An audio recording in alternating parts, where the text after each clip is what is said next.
Hello, this is Matt Falby from AG Paintball, coming to you to have a quick talk about paintballs, paintball barrel kits, and why paintballs are not really all one size.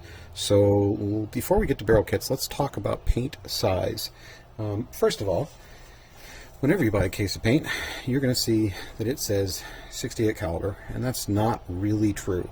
The reality is paintballs are anywhere from as small as, say, 6.79 to as large as 6.95. I've seen it in my time. So even though your case of paint says 68 cal, it's not really true. By the way, for the sake of discussion, 50 cal I'm sure has the same issue going on that we're going to talk about in terms of sizing, but there's really no barrel kits on the market for it, and so I don't have anything really to pass on for information for 50 cal. All right.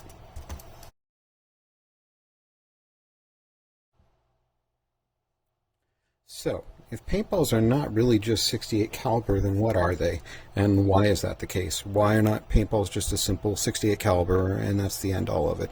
And the answer comes down to two reasons. One is what occurs during the day of production in their production facility, and two, what happens to the paintballs when you show up to go and you use them in actual outdoor environments.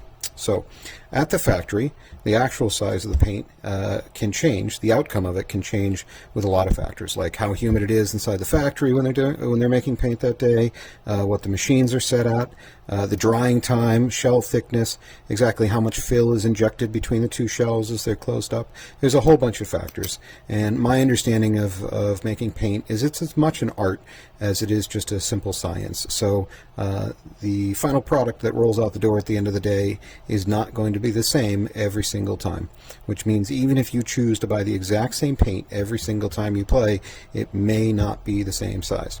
So, number two, what happens the day of play? Well, the day of play has a lot of those same environmental factors that will affect what the paintballs do. If you show up to play on a really hot day, and especially a really humid day, the paint will have a tendency to swell.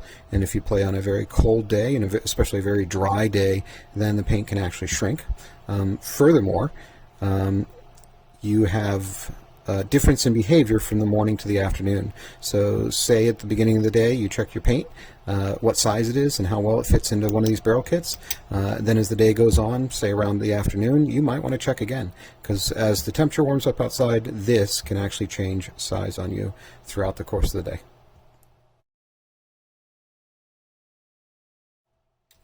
So why buy a barrel kit? Well, a lot of players don't. A lot of players will never buy a barrel kit. They just put all the paint they ever buy through the same size barrel, which in most cases is around .689, is the very typical stock barrel size for most guns. And they get away with it fine. You don't have to buy a barrel kit. But there's occasional days where you go show up to play and you have a really bad day. Paint's not flying straight, you're breaking a lot of paint, your air efficiency is really bad, and you don't quite know why. Now, this may not be the only reason, but it can definitely be a reason for that. If the paint you're shooting through your barrel is much smaller for the barrel, you're going to lose a lot of air efficiency around the edge of the ball rather than pushing the balls down the barrel. Also, you'll have a tendency for the barrel to kind of ricochet down the barrel before it exits, which is bad for its accuracy. Obviously, this is a bit exaggerated. Conversely, if your paint's small for the barrel, then your paintball is being compressed into a space too small for it, and then suddenly accelerated to about 300 feet per second, and some of them just will not make it, which means a lot more paint breakage for the day. So you've decided to buy a barrel kit, and what I wanted to show is three different approaches that the manufacturers take to making barrel kits, and this is not a comprehensive overview of what barrel kits are out there in the market. It's more of just a look at the different approaches that I see from a manufacturer. So the first one we look at is HK. This is probably the most common approach to making a barrel kit that the manufacturers use, and that is making a kit with three different backs, and then the tip that screws on fits all three. So you literally just check to see which one the paint fits best in the morning, and maybe again in the afternoon. And to make it faster, what they do is actually engrave the size on the barrel, .689, this is the most common size. And so you figure out what paint fits best in which back, and then you screw on your tip, and you go play. Right? So this is the most common.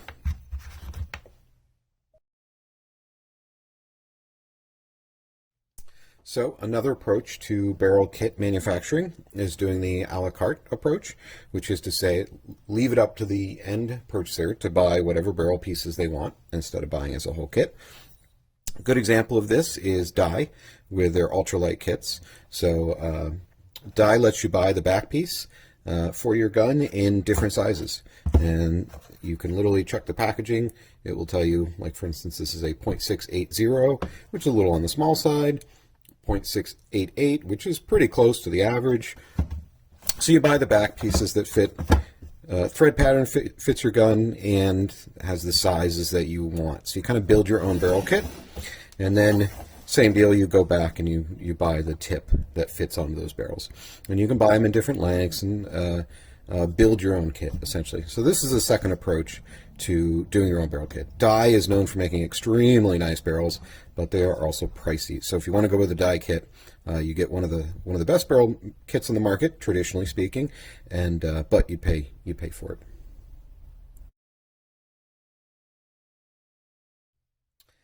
And then there's the other approach to making a barrel kit, which is what I'll call the hybrid approach of selling barrel kits, and it's actually my favorite approach. And a good example of that is the Freak system, traditionally from a company called Smart Parts. And what Smart Parts does is they have a front and a back, but only a single front and back. And the secret in this, see if I can get it out, is that the barrel itself is really this. It's really this insert. And while this looks like your barrel back, in fact, this is just a carrier.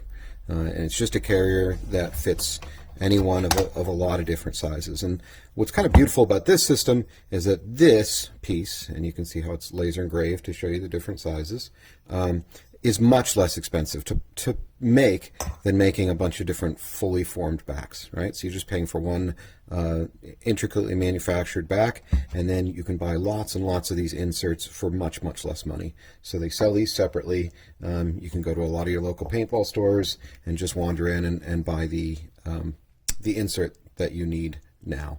So much less expensive. Like here's an example. These are $13. So it's very inexpensive to essentially buy new barrel backs.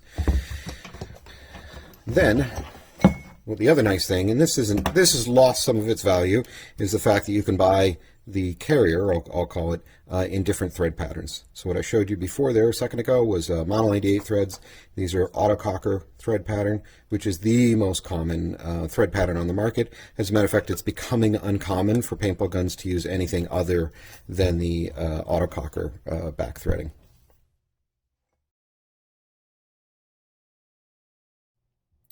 So let's assume that you went ahead and bought yourself a barrel kit, and how are you going to use it?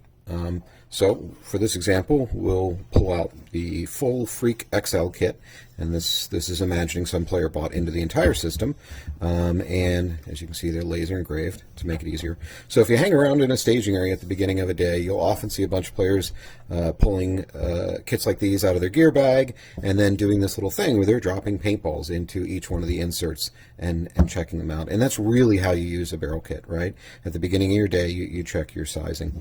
So in this case, I kind of cheated. I already checked what size these are. I'm going to pull the 689, and what I'm going to do is just drop a ball into the kit and see how it sits. And this is really what you're looking for. It doesn't fall straight through, and it yields easily to the touch. The old school method of checking is it a good fit is, can I blow it out with my own breath through an insert like this? Why? Because my breath is not nearly as strong as a paintball gun with a compressed air system attached to it. So, just to give you another little example I discovered while setting this video up of how weather conditions affect paint, is this paint looks identical to this paint, because it basically is, except this paint was sitting out on a counter for a couple days. It wasn't put in a sealed package. And so it looks identical, and it came from the exact same batch. If I try to put it into the same 689, it has a difficult time fitting. Well, now it'll make a liar of me. There we go. I don't know if you can see how much tighter that's fitting. So basically that paint just swelled just from sitting. And that's not unusual. That's just a visual idea of how much paint swells when it exposes the atmosphere. So, to summarize, do you need to buy a barrel kit? No. Should you buy a barrel kit? Maybe. Is there benefits to buying a barrel kit? Absolutely. You can get less paint breakage, better air efficiency, and better accuracy. It's a good investment, I think. It's one of the better pieces of investment that you can do in a paintball gun, but is not required. Thanks again. Have a good day.